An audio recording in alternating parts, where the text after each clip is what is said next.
안녕하세요. TV 특강 재테크의 법칙 자산관리사 최영식입니다. 오늘은 두 번째 시간입니다. 두 번째 시간 여러분들에게 지난번 시간 때는 분명히 저희가 왜 재테크가 필요한지 알아봤다 한다면 오늘은 여러분들에게 재테크는 그럼 어떤 식으로 돈을 모아야 될지, 그리고 이 돈을 모으려면 아마도 여러분들이 금융상품이라는 걸 활용하게 될 겁니다. 바로 이제 스마트하게 금융상품 활용하는 법에 대해서 오늘 여러분들에게 완벽하게 정리해 드릴 테니 오늘 꼭 아주 중요한 내용인 만큼 꼭 참고하셔서 여러분들의 투자에 정확한 길을 찾으시길 바랍니다. 자, 먼저 여러분들에게 만약에 재테크를 한다 한다면은 제일 먼저 하는 게 바로 저축일 겁니다. 이 저축, 투자, 이제 과연 이제 금리가 워낙 낮다 보니까 이제 어떻게 해야 될까? 이제 이런 고민들을 많이 하시죠. 특히 은행에 가면은 이제 자기들 좋은 상품들을 막 얘기하는데 이게 과연 위험하지는 않은지, 또 이 상품을 가입하면 이게 또 장기적으로 돈이 묶이는 건 아닌지 뭐 이런 고민들을 많이 하시게 될 텐데요. 오늘 여러분들에게 이럴 때 완벽하게 어떻게 해야 될지를 한번 하나씩 짚어드리도록 해보겠습니다. 자, 먼저 우리가 돈을 저축을 한다, 그리고 뭐 금융상품에 가입을 한다 한다면은 많은 분들이 뭘 생각하느냐? 수익률 생각하시죠. 지금 과거의 이자율이 지금 몇 프로인데 이게 이자율 0.5% 때문에 뭐 어떤 분들 이런 분들도 있습니다. 뭐 한 20만 원씩 뭐 적금 넣는데 택시 타고 0.5% 더 준다고 상호저축은행 찾아가시는 분들, 뭐 이런 분들부터 참 다양한 분들이 많은데요. 수익률보다 중요한 게 있다는 걸 아셔야 됩니다. 바로 이제 돈의 시간 가치입니다. 이 돈의 시간 가치에 따라서 참 이자율, 수익률에 따라서 어떻게 달라지는지를 이제 제가 하나씩 분석해 보도록 하겠습니다. 바로 이 시간 가치에 따라서 금융상품 선택하는 요령이 있는데요. 이 요령에 대해서 이제 하나씩 설명해 드려 보도록 하겠습니다. 자, 먼저 우리가 100만 원씩 1년 동안 은행에 넣는다. 그리고 100만 원씩 저축을 한다라고 생각을 해보죠. 그럼 제일 먼저 생각나는 게 뭡니까? 바로 적금이죠. 그리고 최근에 또 어떤 것들 많이 가입하죠? 정리식 펀드 뭐 이런 거 많이 가입하잖아요. 그럼 지난 시간에 제가 잠깐 설명을 드렸던 게 주식이 지금 현재 연평균 수익률 1980년 100포인트에서 시작해서 2010년 2000포인트까지 왔기 때문에 연평균 수익률 10% 정도가 된다라는 얘기를 해드렸습니다. 그러면 5%짜리, 지금 5%가 물론 안 되지만 정기적금 만약에 5%다 가정을 하고요. 적립식 펀드 10%다 가정을 해보겠습니다. 그럼 수익률 차이 몇 프로죠? 5%. 굉장히 큰 차이 같지 않으세요? 예, 엄청나게 큰 차이죠. 그런데 반돈 차이는 얼마나 할까요?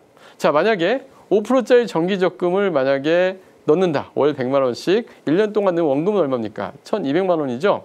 1200만 원을 가지고 얼마를 받게 되냐면 세전으로 1227만 8855원을 받게 됩니다.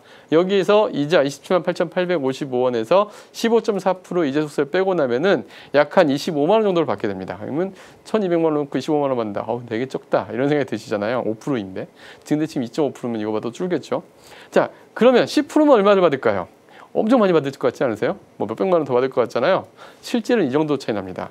10% 누적 수익 정식 펀드 같은 경우는 1256만 5,558원. 차이가 큰가요? 근데 여기서 또 펀드는 뭐가 있습니까?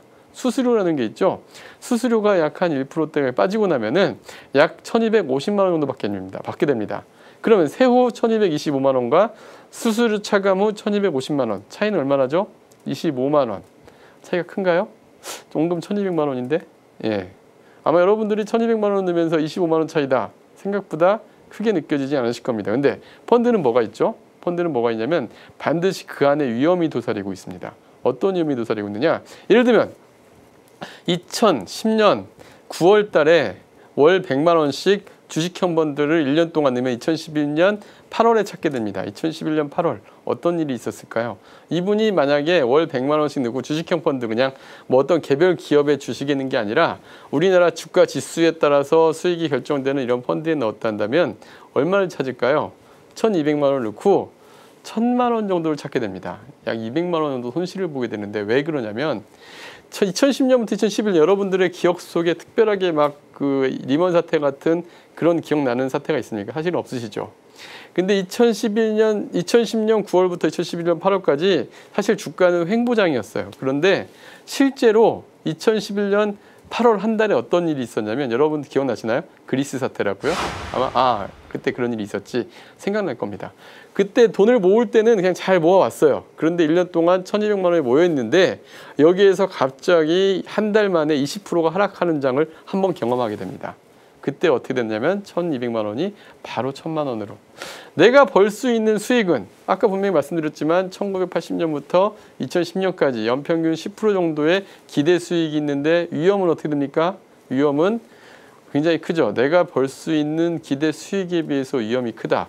아무래도 조금은 내가 벌 수 있는 기대 수익 위험이 크다. 이럴 때는 좀 피하는 게 낫지 않을까요? 네, 맞습니다. 그래서 1년 이내의 기간에는 사실 이자율 수익률을 고민할 게 아니라 내가 어떻게 사용하기 편한지, 또 이건 원금이 지켜지는지, 또 언제든지 찾을 수 있는 상품인지를 먼저 고민하는 게 좋을 것 같고요. 그 다음에 한 7년 정도 볼까요?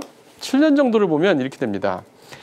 여기 제가 표로서는 5.5% 장마라고 하는데, 장마는 뭐냐면 혹시 기억나는지 모르시겠습니다. 장기주택마련저축이라고 기억나십니까? 장기주택마련저축은 7년 동안 7년 이상 유지하면 비과세 혜택에 또 뭘 줬죠?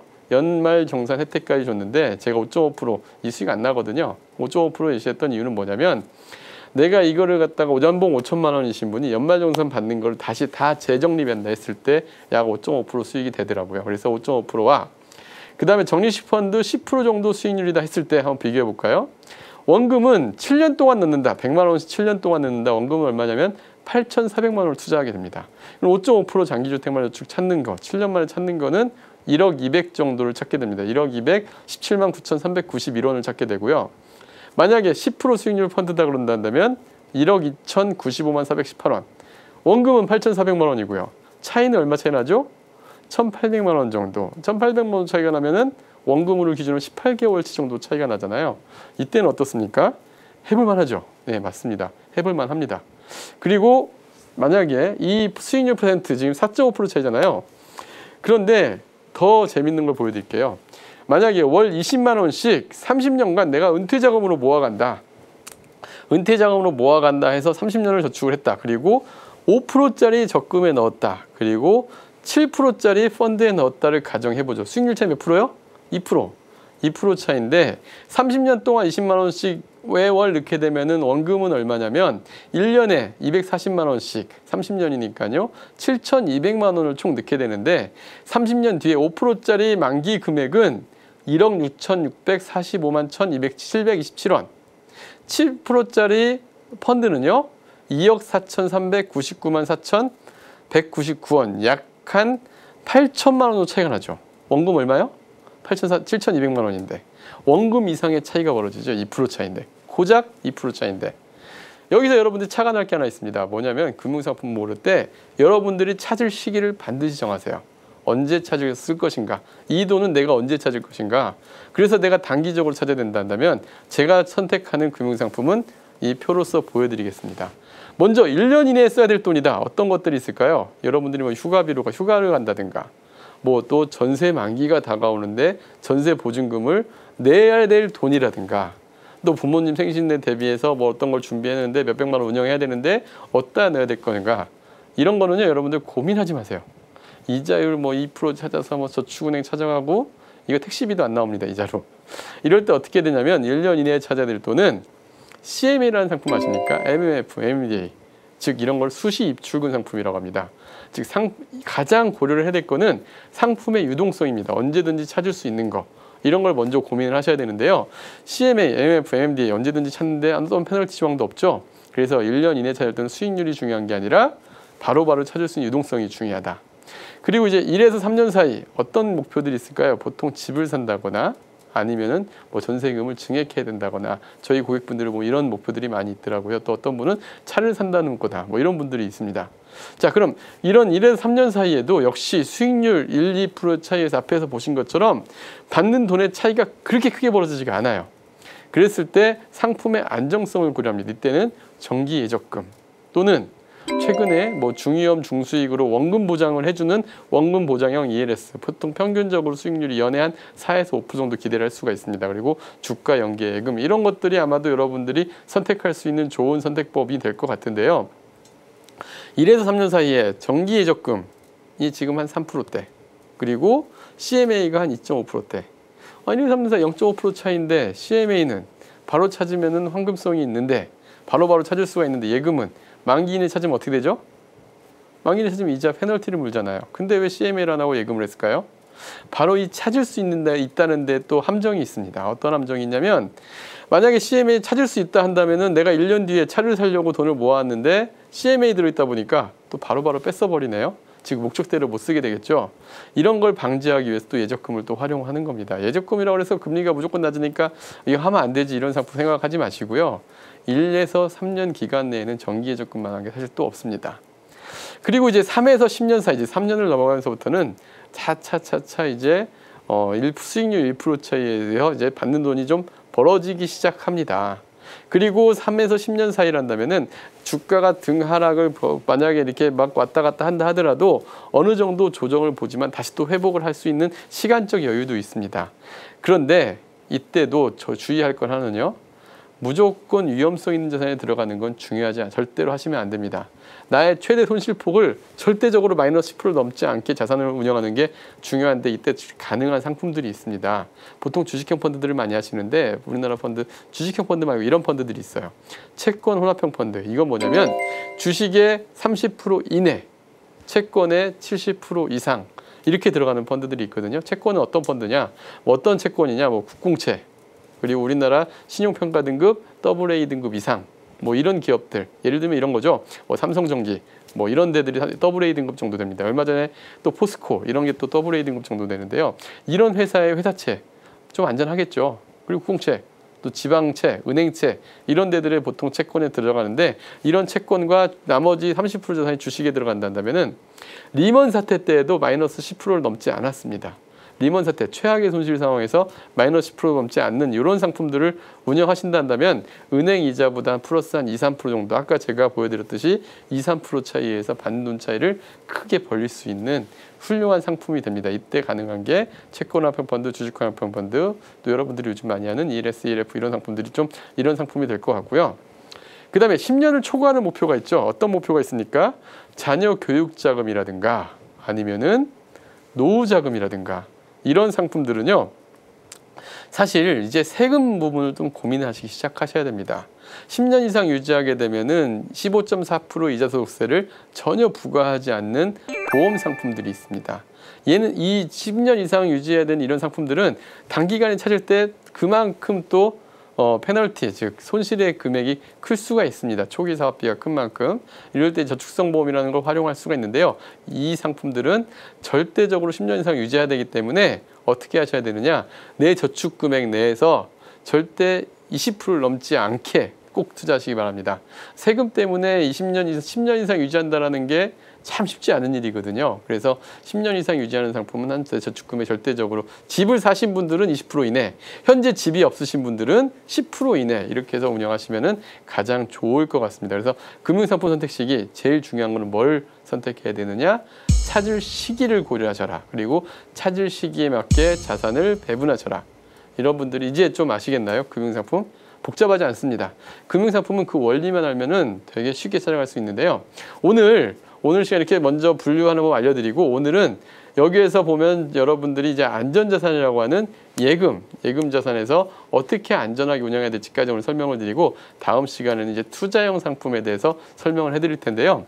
자, 오늘 그 안전상품 중에서 여러분들이 안전하다라는 개념을 좀 생각을 해보는 하나의 차트를 좀 보여드리고자 합니다.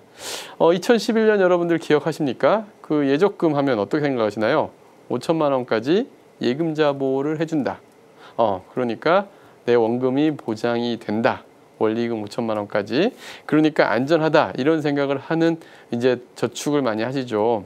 그런데 최근에 금리가 많이 낮다 보니까 어떤 데를 찾아가십니까? 저축은행, 새마을금고 이런 제2금융권들의 예적금을 또 많이 찾기도 합니다. 0.5%, 1%.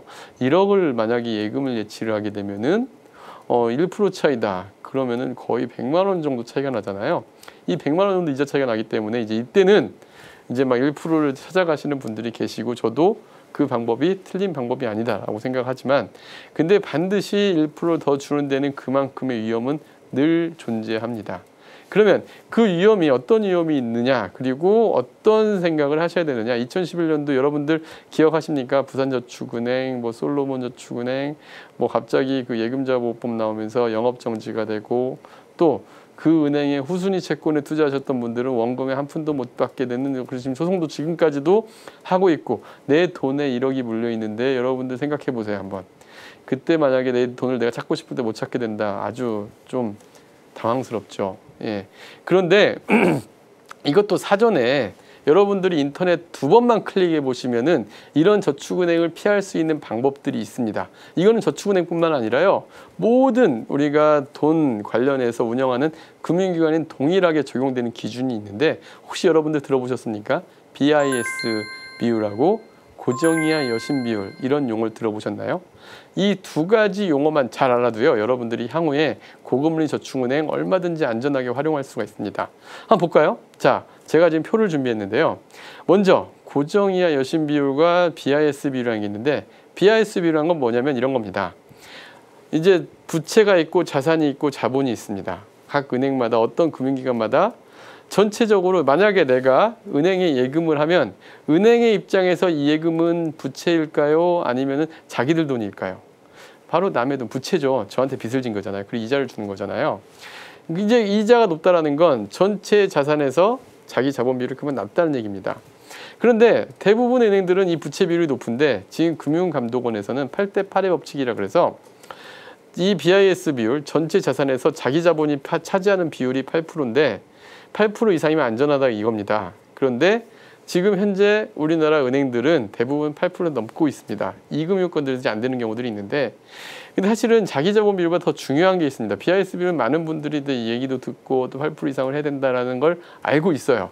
그런데 모르시는 게 이제 고정이하 여신 비율이라는 게 있습니다. 사실은 굉장히 중요한 내용이 고정이하 여신 비율인데요. 이 고정이하 여신 비율은 지금 여기 표에서 보시면 3.33% 이게 모 저축은행의 한 표입니다. 그런데 지금 고정이하 여신 비율이라는 건 이런 거예요. 보통 보면 은행이 위험한 건 뭐예요? 그 은행이 돈을 빌려줬는데 돈을 못 갚는 사람들이 많이 생겨서 부실채권이 많이 생기는 게 가장 큰 위험이죠. 이 부실채권이 차지하는 비율이 여신이다 생각하면 되는데 여신이라는 건 뭐냐? 고정이하 여신 비율. 여신은 돈이 나가는 거. 수신은 돈이 들어온 거. 여러분들이 예금을 하면 예금을 받는 부서는 수신부서가 되고요. 여러분들 대출을 하는 부서가 바로 여신부서가 됩니다. 그럼 여신 비율이라는 고정의 여신 비율은 뭐냐면 여신의 종류가 있습니다.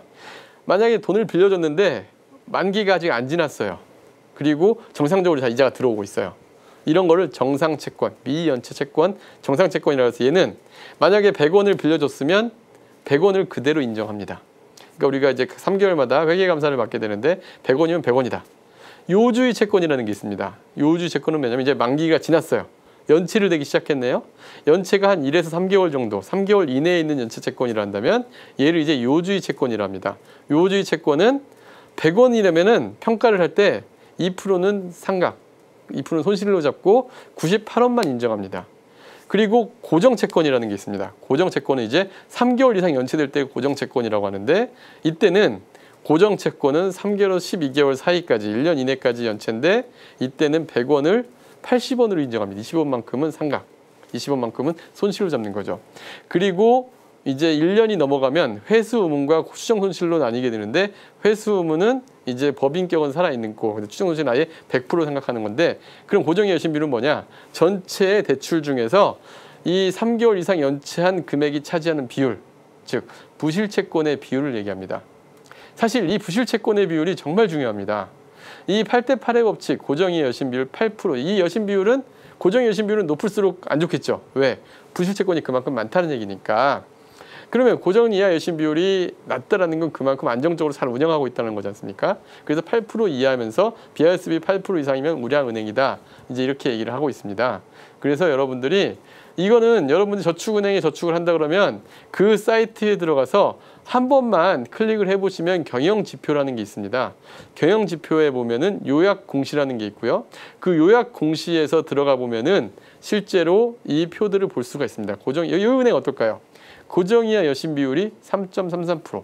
전체 100개의 대출에서 3개 정도, 그러니까 100원의 대출이 있다면 3원 정도만 이제 부실채권이다.